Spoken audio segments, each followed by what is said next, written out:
नमस्कार। आज हम एक बहुत ही दिलचस्प लेख पर गहराई से बात करने वाले हैं। शीर्षक है क्रोध मत करो, क्षमा करो। हाँ, नमस्कार। ये लेख क्रोध और क्षमा मतलब ये जो दो भावनाएं हैं, इनके बीच के द्वंद्व को एक अलग नजरिए से देखता है। बिल्कुल। और ये लेख जैसा कि बताया गया है, क्रोध मत करो, क्षमा करो पर आधारित है। हाँ जी। तो आज का हमारा मकसद रहेगा कि इस लेख के जो मुख्य विचार हैं उन्हें समझें। जैसे कि क्रोध क्यों नुकसानदायक है और क्षमा क्यों बेहतर है, और ये सब हमारी जिंदगी में कैसे काम आ सकता है। हाँ, ये देखना कि ये जो पुरानी बातें हैं, क्या आज भी उतनी ही मायने रखती हैं? तो शुरू करते हैं लेख की पहली ही पंक्ति से, जो कहती है, आग उसे जलाती है जो उसके पास जाता है, पर क्रोध तो स्वयं को जलाता है। मतलब सीधी बात। बिल्कुल सीधी और बहुत गहरी बात है ये। आग तो बाहर है, आप उसके पास ना जाएं तो बच सकते हैं, पर गुस्सा वो तो अंदर ही सुलगता है। हाँ, और वो सबसे पहले हमें ही नुकसान पहुंचाता है, दूसरों तक पहुंचने से पहले। सही कहा। पहला शिकार हम खुद होते हैं। और इसी बात को मजबूत करने के लिए एक और उदाहरण है लेख में। यदि तुम जमीन पर हाथ पटको तो पहले तुम्हें ही चोट लगेगी। हाँ, वही बात, एक्शन का पहला रिएक्शन कर्ता पर ही। तो ये जो आत्मविनाश वाली बात है क्रोध की, हम्म। लेख इसे कैसे समझाता है? सिर्फ इमोशनल लेवल पर? नहीं, मतलब लेख इसे सिर्फ एक एहसास या भावना तक सीमित नहीं रखता। जैसे ही गुस्सा आता है, शरीर पर असर देखिए, दिल तेज धड़कने लगता है ना? हाँ हाँ। बिल्कुल, मांसपेशियां तन जाती हैं, दिमाग में उथल पुथल। वही। तो ये एक तरह का हमला है जो हम खुद पर ही करते हैं। हम्म। लेख साफ कहता है, क्रोधी दूसरों का नुकसान पीछे करता है, पहले अपने को आहत कर लेता है। ये तो एक तरह से अपने ही सिस्टम पर जबरदस्ती का बोझ डालना हुआ। बिल्कुल। अच्छा, यहाँ पर यह बात और भी दिलचस्प हो जाती है। लेख कहता है कि अगर किसी में बदला लेने की पूरी ताकत हो, क्षमता हो, तब भी माफ करना बेहतर है। ये थोड़ा अम, उल्टा लगता है ना आम सोच से। हाँ, बिल्कुल उल्टा लगता है, क्योंकि समाज तो अक्सर ताकत को बदला लेने से जोड़ता है, पर ये लेख कह रहा है कि असली ताकत बदला लेने में है ही नहीं। तो किसमें? वो है उस गुस्से पर काबू पाने में, उस उकसावे को शांत करने में।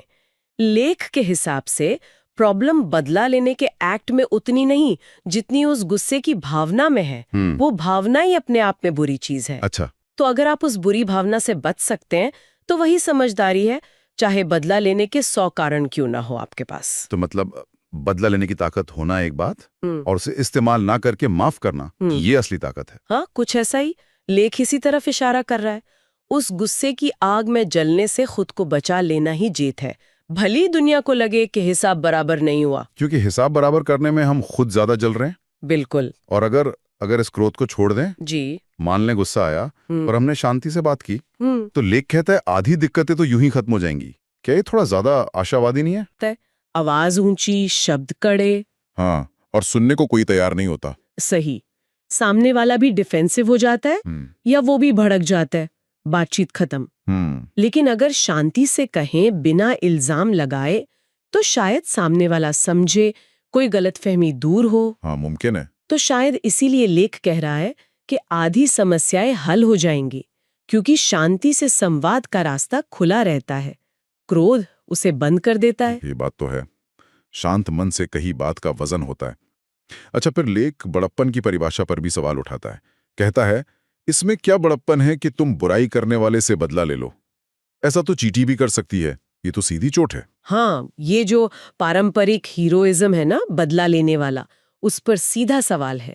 लेख कह रहा है कि चोट के बदले चोट देना तो जानवरों का स्वभाव है, सहज प्रवृत्ति है। चींटी का उदाहरण इसीलिए दिया है। खास हुआ, लेख के अनुसार असली इंसानियत, असली बड़प्पन है इस सहज प्रवृत्ति से ऊपर उठना। मतलब जब चोट लगे और बदला लेने की ताकत भी हो, तभी वो रास्ता ना चुनना, क्षमा का रास्ता चुनना, ये नैतिक हिम्मत है, आत्मनियंत्रण है, जो आम जीवों में नहीं होता। सही। इसीलिए दुश्मनों को माफ करना ही असली बड़प्पन है, लेख के हिसाब से।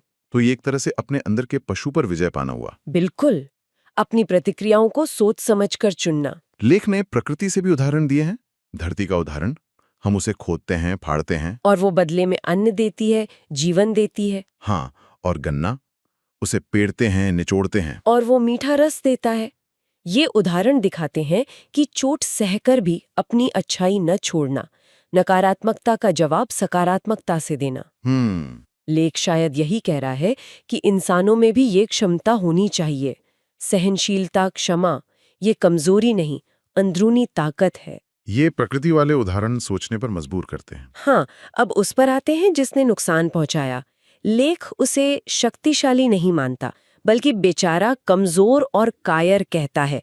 ये बात हजम करना तो मुश्किल है, खासकर गुस्से में। हाँ, ये समझना मुश्किल हो सकता है। हमारा पहला रिएक्शन तो यही होता है कि सामने वाला बुरा है, चालाक है या हमसे ताकतवर है। बिल्कुल। पर लेख एक अलग साइकोलॉजी बता रहा है।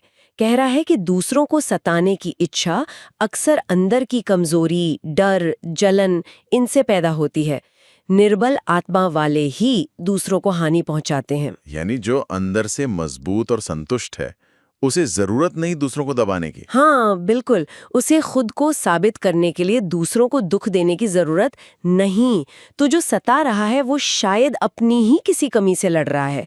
इस नजरिए से वो कमजोर हुआ। और कायर क्यों? शायद इसलिए कि वो सीधे रास्ते, ईमानदारी से बात करने या मुकाबला करने के बजाय दूसरों को चोट पहुंचाने का आसान, टेढ़ा रास्ता चुनता है। ये भी तो कायरता है।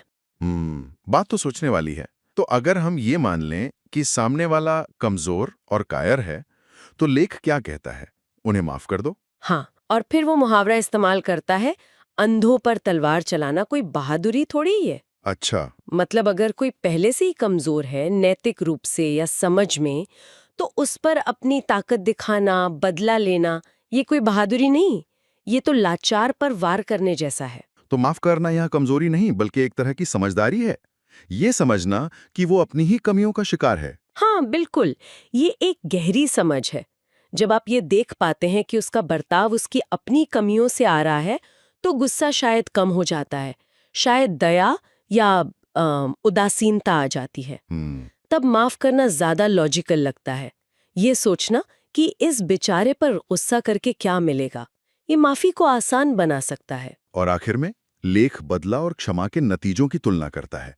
बदला लेने से कुछ घंटे खुशी शायद मिल जाए। हाँ, एक ईगो बूस्ट टाइप का। पर क्षमा करने से जो आनंद मिलता है वो बहुत काल तक कायम रहेगा। तो इसका मतलब क्या हुआ हमारे लिए रोजमर्रा की जिंदगी में? सीधा सा मतलब है, बदला लेने का सुख ऊपरी है, टेम्पररी है, थोड़ी देर का गुब्बार, लेकिन मन में कड़वाहट रह सकती है। जबकि माफ करना मुश्किल लग सकता है शुरू में, पर यह मन से बोझ हटाता है, अतीत की कड़वाहट से आजाद करता है, एक गहरी, लंबी चलने वाली शांति देता है। तो ये सिर्फ नैतिक रूप से सही नहीं, बल्कि हमारे अपने भले के लिए भी बेहतर है। बिल्कुल, हमारी अपनी मेंटल और इमोशनल हेल्थ के लिए कहीं ज्यादा फायदेमंद है। लंबी खुशी का रास्ता है, कुछ घंटों के झूठे सेटिस्फैक्शन का नहीं। तो अगर हम सार देखें तो लेख हमें याद दिला रहा है, गुस्सा खुद को जलाता है, बदला लेना महानता नहीं, क्षमा करना सिर्फ दूसरों के लिए नहीं, खुद के लिए है। ये स्थायी शांति का रास्ता है। बिल्कुल सही। लेख का निचोड़ यही है कि क्षमा चुनना मतलब अपना भला चुनना, अपनी शांति चुनना। ये हमें उस नेगेटिव साइकिल से बाहर निकालता है जिसमें गुस्सा और बदला हमें फंसाए रखते हैं। ये वाकई एक बहुत गहरा और प्रैक्टिकल दर्शन है। सिर्फ उपदेश नहीं, बल्कि जिंदगी को बेहतर बनाने का तरीका। और श्रोताओं के लिए एक विचार छोड़ जाते हैं। लेख का ये कहना कि नुकसान पहुंचाने वाला अक्सर कमजोर या डरा हुआ होता है, क्या ये नजरिया वाकई माफ करने में मदद कर सकता है? सोचने वाली बात है। क्या किसी की कमजोरी को समझना उसे माफ करने का आधार बन सकता है? इस समझ से हमारे रिश्तों पर, हमारी प्रतिक्रियाओं पर क्या असर पड़ेगा? यह चर्चा अखंड ज्योति पत्रिका जनवरी 1943 पृष्ठ 43 में प्रकाशित लेख पर आधारित थी। जी। ऋषि चिंतन के मार्गदर्शन में ऐसे सभी लेख संकलित किए गए हैं और ये ऋषि चिंतन के मार्गदर्शन के पृष्ठ 63 पर भी मिलता है। धन्यवाद। धन्यवाद।